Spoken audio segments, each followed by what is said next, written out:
জুলাই অভ্যুত্থানের বিরুদ্ধে শেখ হাসিনার উস্কানিমূলক বক্তব্যের কারণে ৩২ নম্বরের বাড়ি ভাঙচুর, প্রধান উপদেষ্টার প্রেস উইংয়ের বিবৃতি। গুড়িয়ে দেওয়া হলো ধানমন্ডি ৩২ পূর্ণ সুধা সদন, সারা দেশে আওয়ামী লীগ নেতাদের বাড়িঘরে আগুন ভাঙচুর। ধানমন্ডির ঘটনায় ভারতের ইন্ধন দেখছেন মেজর হাফিজ, গণতন্ত্রের পথে বাধা দিতে বিশৃঙ্খলা সৃষ্টির চেষ্টা হতে পারে বলে সন্দেহ। গণহত্যার অভিযোগে শেখ হাসিনার বিচারের দাবিতে শাহবাগের শহীদ পরিবারগুলোর বিক্ষোভ।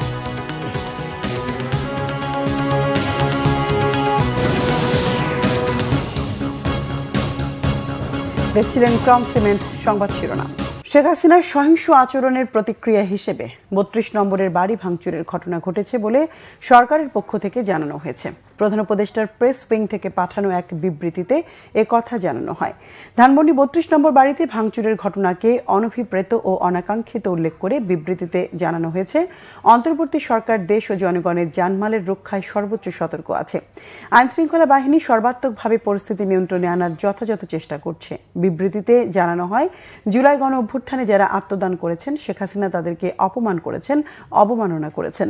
শহীদের মৃত্যু সম্পর্কিত অবান্তর, আজগুবি ও বিদ্বেষমূলক কথা বলে পলাতক শেখ হাসিনা জুলাই গণ অভ্যুত্থানকে অবজ্ঞা করেছেন ও অশ্রদ্ধা জানিয়েছেন।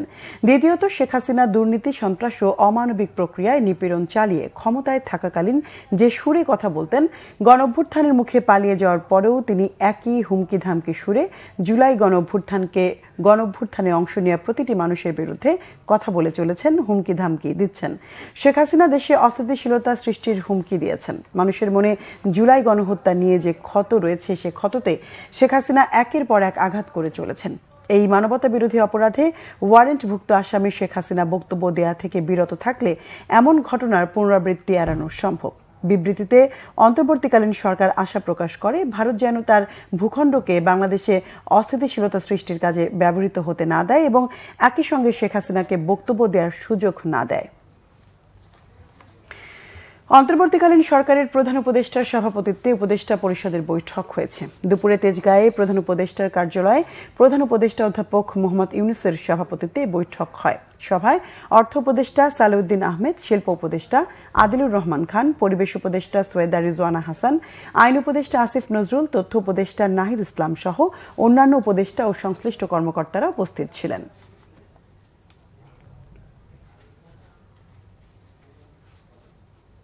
আজ ভোর থেকে ধানমন্ডি ৩২-এ বুলডোজার দিয়ে গুড়িয়ে দেওয়ার কাজ আবারও শুরু হয়। ১০টার পর বুলডোজার সরিয়ে ফেলা হলেও ভাঙচুর ও অগ্নিসংযোগ বন্ধ করেনি বিক্ষুব্ধ ছাত্র জনতা।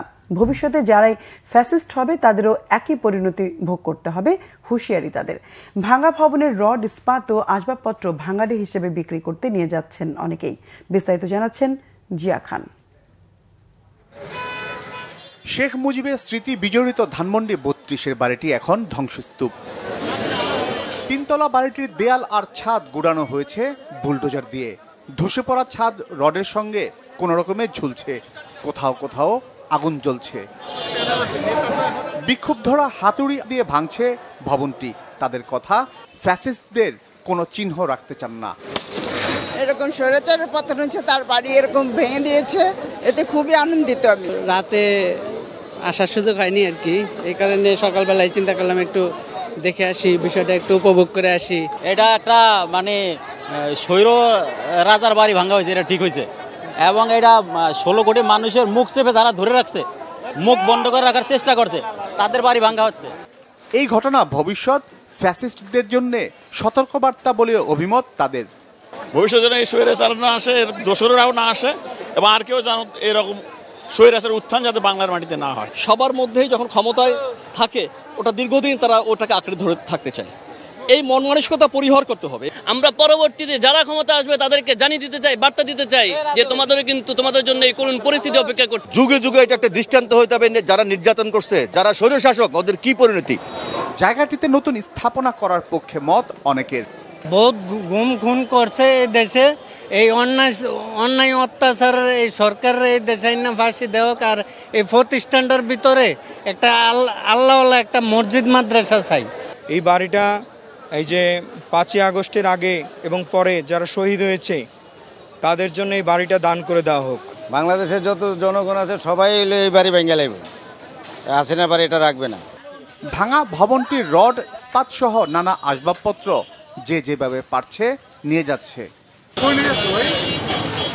এই তো নিয়ে যাবো এখানে। আমি এটা লার্কি বানাবো, এটা বোট। হ্যাঁ, এই যে ভেতর থেকে এনেছি। এগুলো বলতে পারি না কোথায় নেই এখন, আগে নিয়ে তো বিক্রি করবো, আমরা গরিব মানুষ তো বিক্রি করবো। বুধবার শেখ হাসিনার বক্তব্য দেওয়ার প্রতিবাদে ছাত্র জনতা আগুন দেয় ধানমন্ডির ৩২ নম্বর বাড়িটিতে। জিয়া খান, বাংলা ভিশন, ঢাকা। দর্শক, এই মুহূর্তে ধানমন্ডি ৩২-এ আছেন আমাদের বিশেষ প্রতিনিধি মুহিবুল্লাহ মুহিব। সরাসরি যুক্ত হচ্ছি তার সাথে। মুহিব, শুনতে পাচ্ছেন আমাকে? আমি আসলে কিছুক্ষণ আগেও আপনার সাথে কথা হয়েছিল, তো এই মুহূর্তে ৩২ নম্বরের পরিস্থিতি কেমন দেখছেন? বঙ্গবন্ধুর স্মৃতি বিজড়িত বাড়ি এখন অনেকটাই ধ্বংসস্তূপে পরিণত হয়েছে। আপনারা নিশ্চয়ই আমার পেছনের দৃশ্য দেখতে পাচ্ছেন।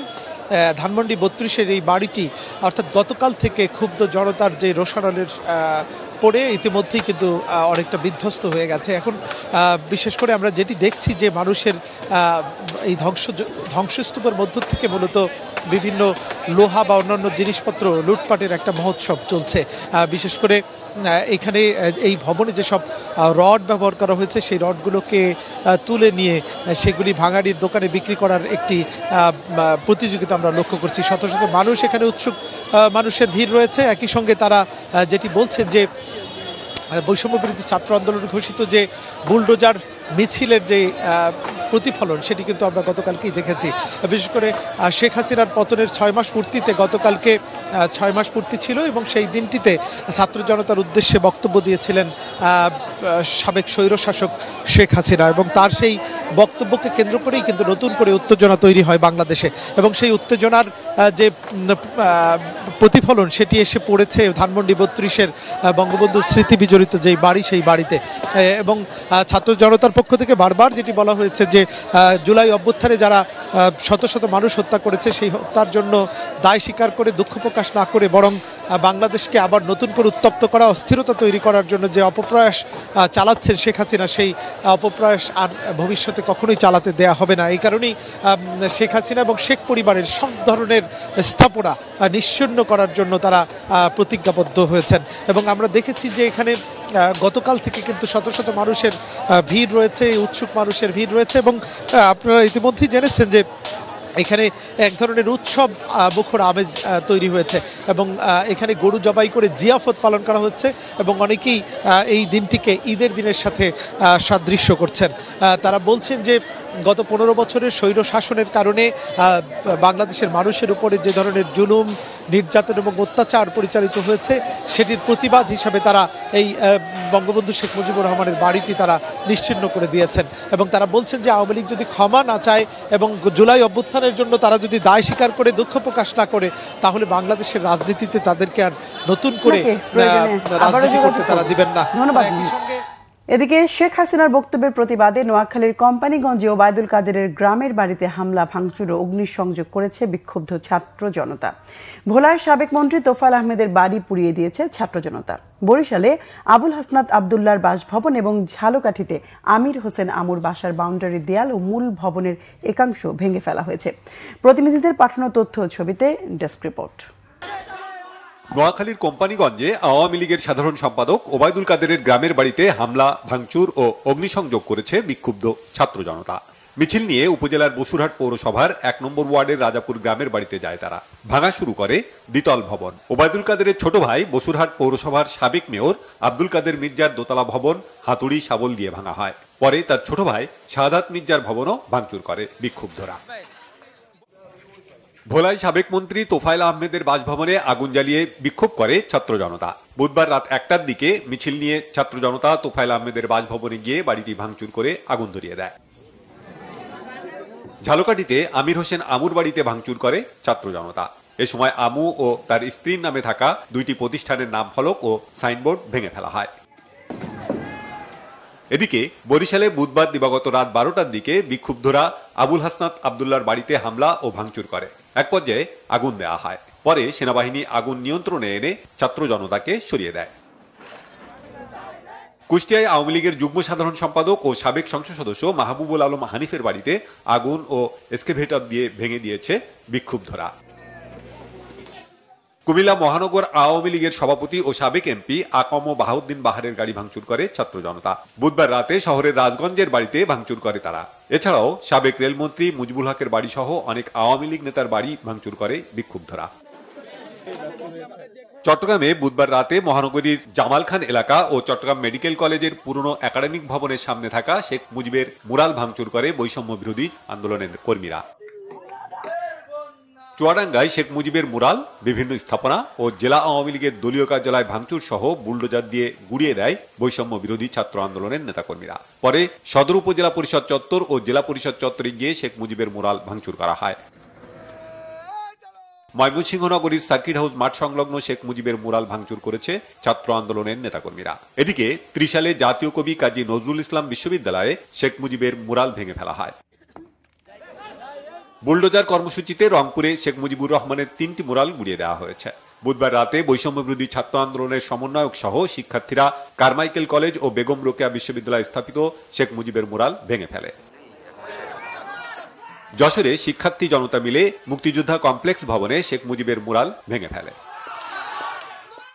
এদিকে পিরোজপুর জেলা আওয়ামী লীগের সভাপতি AKM আওয়াল এবং তার ভাই পিরোজপুর পৌরসভার সাবেক মেয়র হাবিবুর রহমান মালেকের বাড়ি ভাঙচুরের পর আগুন দেওয়া হয়। সাভার পৌর এলাকার মুক্তির মোড়ে শেখ মুজিবের মুরাল ভাঙচুর করে বিক্ষুব্ধরা। রাজশাহীর বাঘার আড়ানিতে সাবেক পররাষ্ট্র প্রতিমন্ত্রী শাহরিয়ার আলমের বাসভবনে আগুন দিয়েছে বিক্ষুব্ধ জনতা। বৃহস্পতিবার দুপুরে বিক্ষুব্ধরা ভবনটিতে আগুন দেয়। আগুন দেওয়ার পর বাড়িটি ঘিরে বিক্ষোভ দেখায় তারা। পরে ফায়ার সার্ভিসের কর্মীরা আগুন নিয়ন্ত্রণে আনে। Banglavision news desk. বিএনপির স্থায়ী কমিটির সদস্য মেজর অবসরপ্রাপ্ত হাফিজ উদ্দিন আহমেদ বলেছেন, ধানমন্ডির ঘটনা কারা ঘটিয়েছে, সরকারের ভূমিকা কি তা জানা নেই।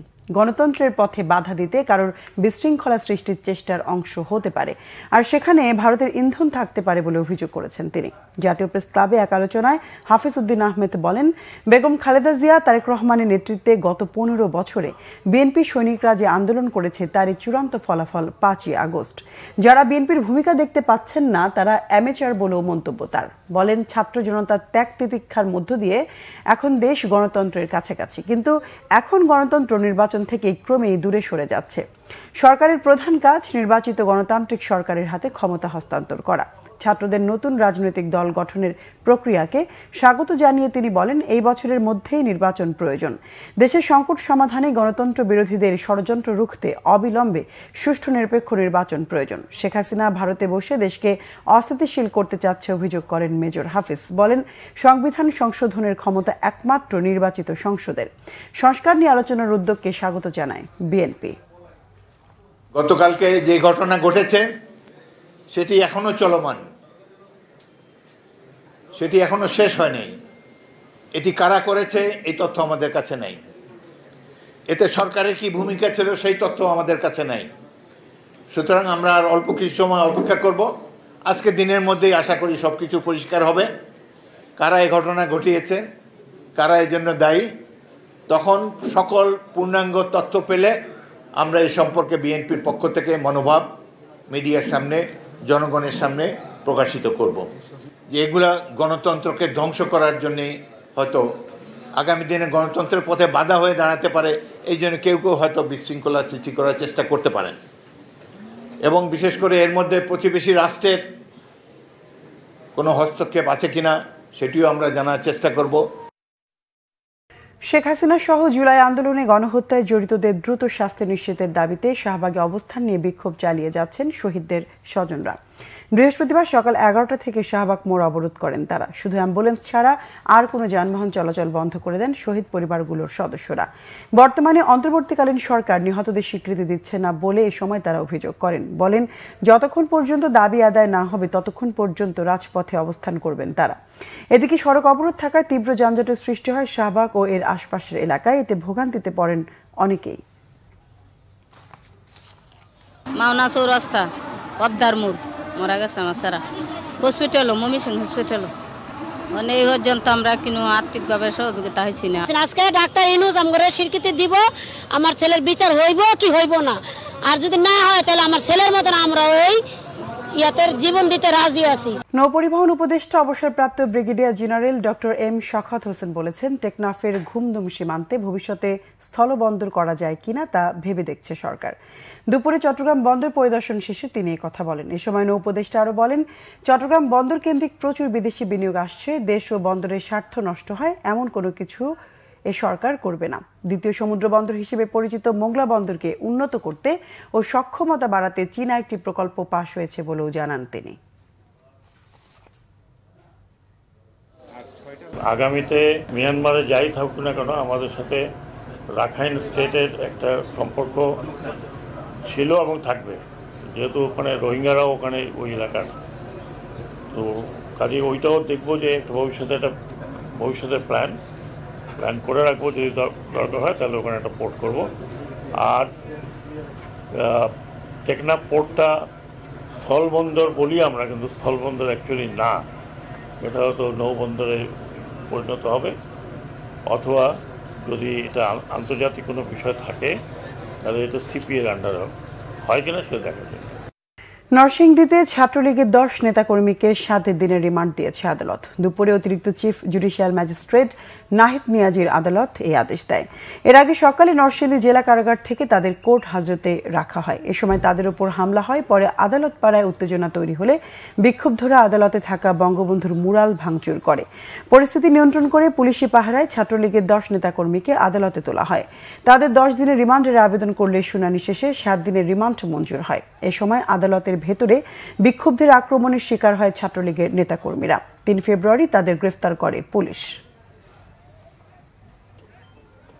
ইসলামী ছাত্র শিবিরের 48তম প্রতিষ্ঠাবার্ষিকী উপলক্ষে দেশের বিভিন্ন জায়গায় শোভাযাত্রা হয়েছে। চট্টগ্রামের নয়াবাজার বিশ্ব রোডে ছাত্র শিবিরের প্রতিষ্ঠাবার্ষিকী উপলক্ষে র্যালি হয়েছে। এ সময় ছাত্র শিবিরের নেতারা বলেন, জুলুম নির্যাতন করে শিবিরকে অতীতেও দমানো যায়নি, ভবিষ্যতেও দমানো যাবে না। বাগেরহাটের দশানী ট্রাফিক মোড় থেকে ছাত্র শিবিরের শোভাযাত্রা বের হয়ে শহরের কেন্দ্রীয় শহীদ মিনারে গিয়ে শেষ হয়। রাজবাড়ীতেও র্যালি করেছে ছাত্র শিবির। এ সময় শিবির নেতারা বলেন, দিল্লির কোনো সিদ্ধান্ত এদেশে বাস্তবায়ন হবে না। প্রতিষ্ঠাবার্ষিকী উপলক্ষে ছাত্র শিবিরের র্যালি হয়েছে বগুড়া, নওগাঁ ও ব্রাহ্মণবাড়িয়াতেও।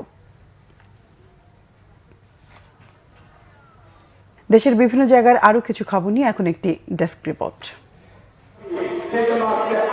বিএনপি চেয়ারপারসন তারেক রহমানের পক্ষ থেকে হবিগঞ্জের শীতার্তদের মাঝে কম্বল বিতরণ করা হয়েছে পৌরসভা মাঠে। এতে প্রধান অতিথি ছিলেন বিএনপির নির্বাহী কমিটির সাংগঠনিক সম্পাদক জি.কে. গৌস।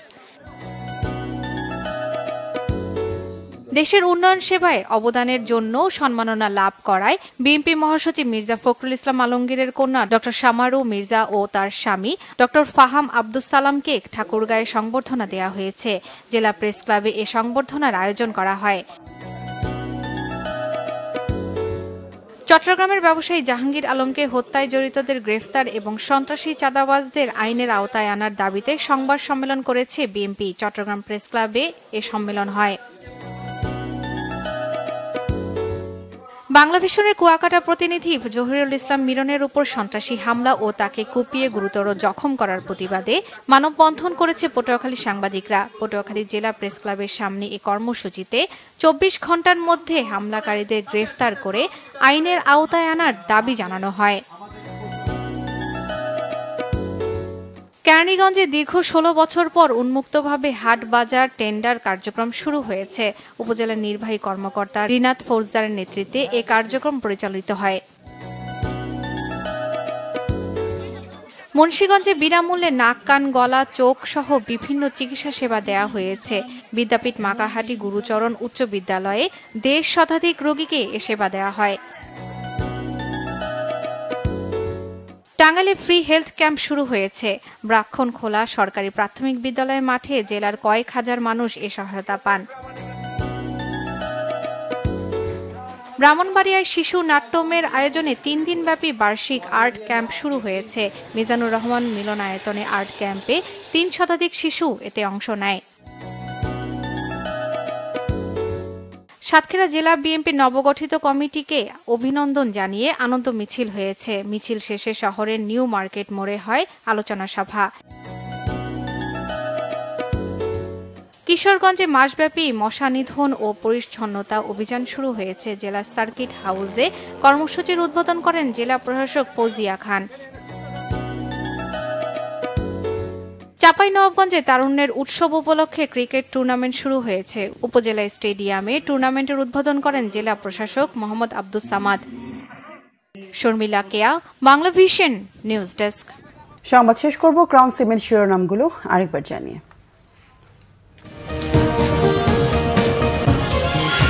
জুলাই অভ্যুত্থানের বিরুদ্ধে শেখ হাসিনার উস্কানিমূলক বক্তব্যের কারণেই ৩২ নম্বরের বাড়ি ভাঙচুর, প্রধান উপদেষ্টার প্রেস উইংয়ের বিবৃতি। গুড়িয়ে দেওয়া হলো ধানমন্ডি ৩২ পূর্ণ সুধা সদন, সারা দেশে আওয়ামী লীগ নেতাদের বাড়িঘরে আগুন ভাঙচুর। ধানমন্ডির ঘটনায় ভারতের ইন্ধন দেখছেন মেজর হাফেজ, গণতন্ত্রের পথে বাধা দিতে বিশৃঙ্খলা সৃষ্টির চেষ্টা হতে পারে বলে সন্দেহ।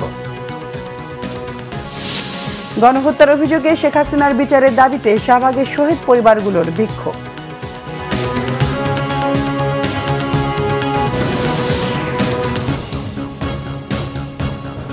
দর্শক, এ ছিল এখনকার মতো। পরের সংবাদ সন্ধ্যা 7:30টায় দেখার আমন্ত্রণ রইল। এছাড়া বাংলা ভিশন সংবাদ ও সংবাদ সংশ্লিষ্ট অনুষ্ঠান দেখতে ভিজিট করুন www.bvnews24.com ও facebook.com/banglavisionnews এবং সাবস্ক্রাইব করুন youtube.com/banglavisionnews। এতক্ষণ সঙ্গে থাকায় ধন্যবাদ সবাইকে।